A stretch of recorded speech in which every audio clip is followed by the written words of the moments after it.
ठीक 2 घंटे के अंदर सिटी हॉस्पिटल के बोर्ड ऑफ डायरेक्टर्स की मीटिंग बुलाई गई, जिसमें जाहिर तौर पर डॉक्टर मंदाकिनी, उनके पति डॉ मेहता और भी बहुत सारे लोग मौजूद थे।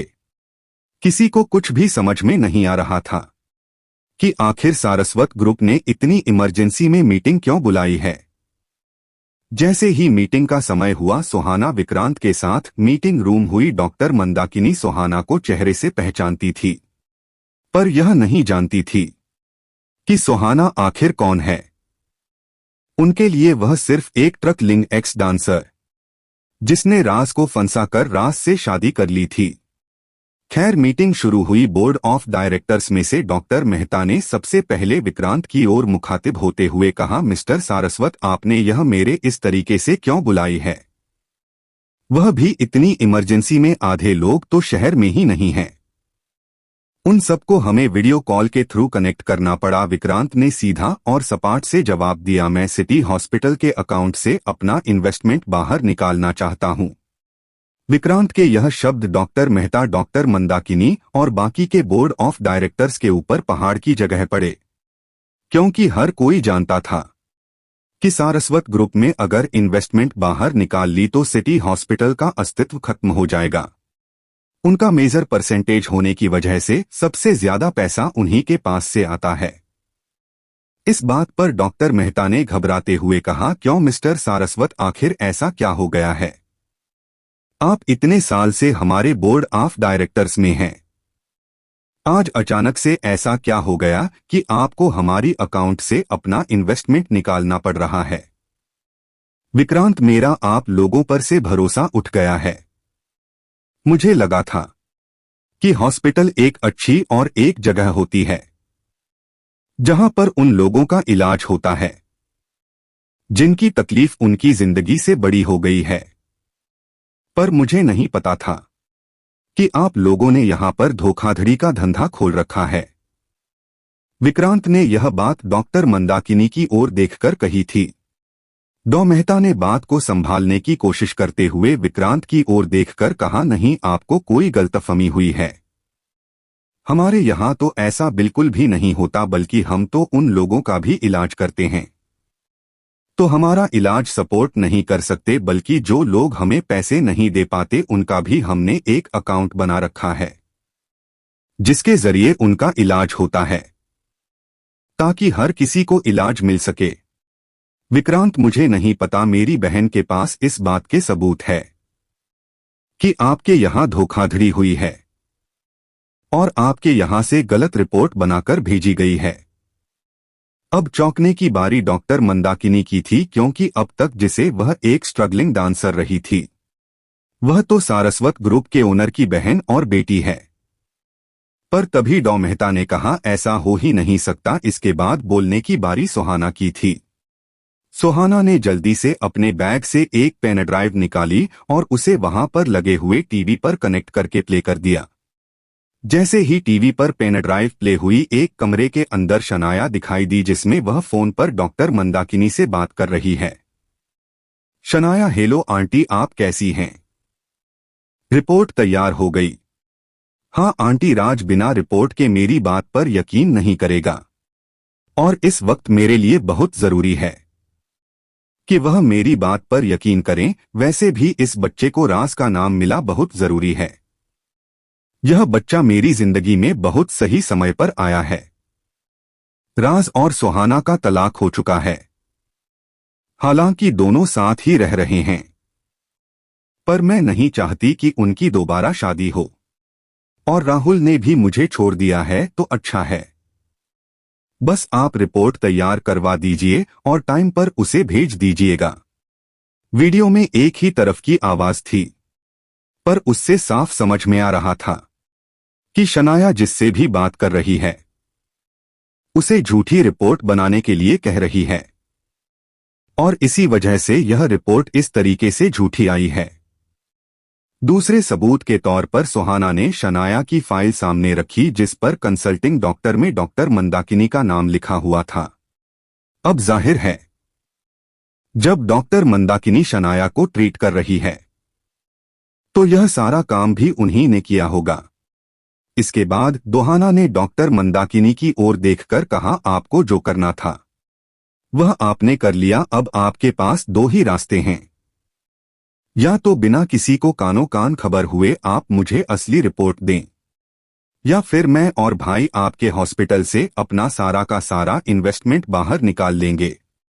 डॉ मेहता ने घबराते हुए कहा, मिस्टर सारस्वत प्लीज ऐसा मत कीजिए। अगर आपने ऐसा कर लिया तो मेरा हॉस्पिटल तो बंद ही हो जाएगा, क्योंकि सबसे बड़ा शेयर आपका है। विक्रांत, ठीक है, मैं नहीं जानता, फिर मुझे अपनी रिपोर्ट चाहिए। इस बात पर डॉक्टर मंदाकिनी ने थोड़ा दबी जबान कहा, पर हमारे पास में शनाया का सैंपल नहीं है। रिपोर्ट कैसे बनेगी? तो आयहाना ने थोड़ा नाराज होते हुए कहा, यह सब कुछ आपको झूठ बोलने से पहले सोचना चाहिए था। अब जब आपने झूठ बोल दिया है तो उसे ठीक कैसे करना है यह भी आप ही सोचिए।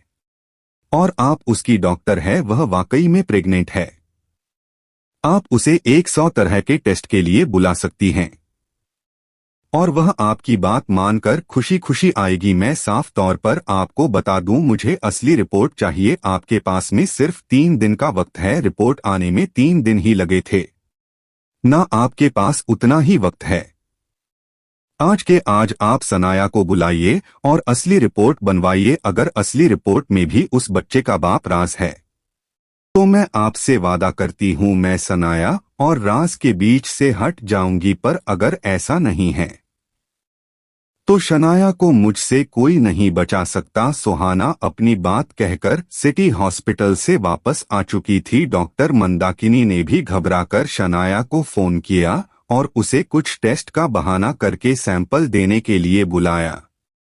शनाया को अब तक कुछ भी नहीं पता था और राज और सुहाना घर भी नहीं पहुंचे थे। वह राज और सुहाना के सामने अपनी खुशी जाहिर करना चाहती थी और सबसे बड़ी बात, वह सुहाना को घर से जाते हुए देखना चाहती थी। राज और सुहाना थोड़ी ही देर के बाद घर पहुंचे तो शनाया दौड़कर राज के गले लग गई और उसके सामने खुश होते हुए कहा, देखा, मैंने कहा था ना, यह बच्चा तुम्हारा ही है।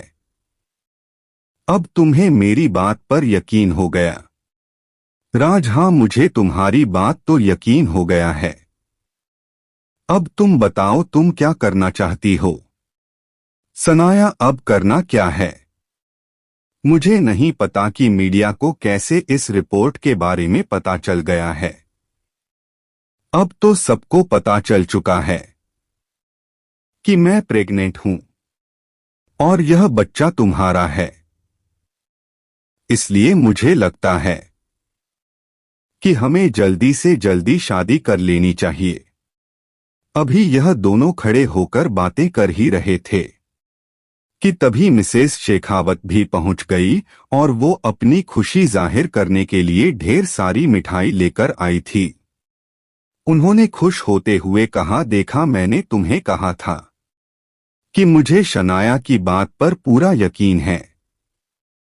ऐसा हो ही नहीं सकता कि शनाया झूठ बोल रही हो। तुम्हें ही यकीन नहीं था। मैंने तुम्हें बार बार कहा था, किसी लड़की के कैरेक्टर पर उंगली मत उठाओ और तुम्हें मेरी बात समझ में ही नहीं आती। इस लड़की ने तुम्हारा दिमाग खराब कर दिया है। राज चुप था क्योंकि अब राज को आने वाली रिपोर्ट का इंतजार था। उसने अपनी मां से कोई बहस नहीं की, बल्कि वहां से चुपचाप अलग हो गया। इधर मिसेस शेखावत और सनाया बैठकर शादी की तैयारियां कर रहे थे। ऐसा लग रहा था जैसे इतने दिनों में दोनों ने सब कुछ प्लान कर लिया था। चाहे वह शादी की डेस्टिनेशन हो, लहंगे का डिजाइन हो या कुछ और भी, सब कुछ तय था। सुहाना चुपचाप खड़े होकर उनकी बातें सुन रही थी। तभी राज अंदर से आया और उसने शनाया की ओर देखकर कहा, ठीक है शनाया, अगर तुम चाहती हो कि यह शादी होनी चाहिए तो हम जल्दी ही शादी कर लेंगे। मुझे शादी करने से कोई एतराज नहीं है। शनाया की तो खुशी का ठिकाना ही नहीं था। यह कहकर राज घर से बाहर चला गया। अब राज घर पर नहीं था। इसलिए सनाया और मिसेस शेखावत ने सुहाना पर हमला बोल दिया और उस पर चिल्लाते हुए मिसेस शेखावत ने कहा, कैसी घटिया लड़की है, तलाक ले चुकी है, उसके बाद भी मेरे बेटे के साथ रहती है। तुझे थोड़ी तो शर्म होनी चाहिए। अब तो पता चल चुका है कि ना तो वह तुझे प्यार करता है और ना ही वह तेरे साथ रहना चाहता है। जिसे प्यार करता था अब उसी के साथ रहेगा और अब उसी से शादी करेगा। और उसके बाद सविता की ओर रुख करते हुए कहा, सविता इसका सामान पैक करो और यह जहां भी जिस गंदगी से वापस वही भेज दो। सुहाना चुपचाप खड़ी थी। उसने मिसेस शेखावत की बात का तो कोई जवाब नहीं दिया, बस चुपचाप घर से बाहर निकल गई। यह सुहाना और राज के प्लान का हिस्सा था। उन्हें अगले 3 दिनों तक चीजों को बिल्कुल नॉर्मल दिखाना था ताकि सनाया को किसी तरीके का शक ना हो और वह इसी गुमान में रहे कि राज उससे शादी करने वाला है। इसी वजह से आज की रात सुहाना सारस्वत हाउस में रुक गई और देर रात राज वापस घर आया। राज का सुहाना की बिना घर में 1 मिनट भी मन नहीं लग रहा था। वह भी अपने कमरे में बैठकर सुहाना के बारे में सोच ही रहा था कि तभी शनाया उसके कमरे में आई और उसे कंधे पर हाथ रखते हुए कहा, थैंक यू राज, मेरी बात का भरोसा करने के लिए। मुझे नहीं लगा था कि तुम कभी भी मेरी बात पर भरोसा करोगे। मुझे तो लगा था कि मुझे हमारे बच्चे को अकेले ही पालना पड़ जाएगा। राज चुप था। तभी सनाया ने उसे कंधे पर सिर रखने की कोशिश करते हुए कहा, तुम्हें नहीं लगता कि अब इस कमरे से सुहाना का सामान निकाल देना चाहिए और मुझे अपना सामान ऊपर शिफ्ट कर लेना चाहिए? वैसे भी आंटी कह रही थी कि हम जल्दी ही शादी कर लेंगे। वह जल्दी ही हमारी शादी का मुहूर्त निकलवाने वाली हैं। और वैसे भी अब क्योंकि मैं पहले ही तुम्हारे बच्चे की मां बनने वाली हूं, तो एक कमरे में साथ रहने में क्या फर्क पड़ता है? मुझे नहीं लगता किसी को कोई एतराज होगा। सनाया की इस बात पर राज ने नाराज होते हुए कहा, शनाया इतनी बेसब्री भी ठीक नहीं है। थोड़ा सब्र रख लो। अगर शादी हो जाती है तो रह लेना इस कमरे में, तब इनकार नहीं करूंगा। शनाया ने राज की बात पर तूनकते हुए कहा, अगर का क्या मतलब है? राज को अब अपनी गलती का एहसास हुआ कि उसने गुस्से में कुछ ज्यादा ही कह दिया। उसने बात को संभालते हुए कहा, मेरा मतलब है जब हो जाएगी तब रहना, अभी जहां रह रही हो वहीं रहो। मुझे भी चीजों को प्रोसेस करने के लिए और अपना माइंड सेट ठीक करने के लिए थोड़े समय की जरूरत है। Please leave me alone. इस बात पर शनाया ने कहा, राज क्या तुम मुझसे अब भी नाराज हो? अब तो तुम्हारे पास इस बात का भी सबूत है। यह बच्चा तुम्हारा ही है। मैंने उस रात के बारे में भी तुम्हें सब कुछ बता दिया है। उसके बाद भी तुम यह सब कह रहे हो। राज चिढ़ चुका था। उसने चिल्लाते हुए कहा, मैंने कहा ना, मुझे थोड़े समय की जरूरत है। Just leave me alone. अपने कमरे में आराम करो। तुम प्रेग्नेंट हो ना, तो तुम्हें आराम करने की जरूरत है। यहाँ बैठकर मेरा सर मत खाओ। Please leave me. दोस्तों, कहानी अच्छी लग रही है तो वीडियो को लाइक करके चैनल को सब्सक्राइब करें और इस वीडियो को अपने दोस्तों के साथ शेयर जरूर करें।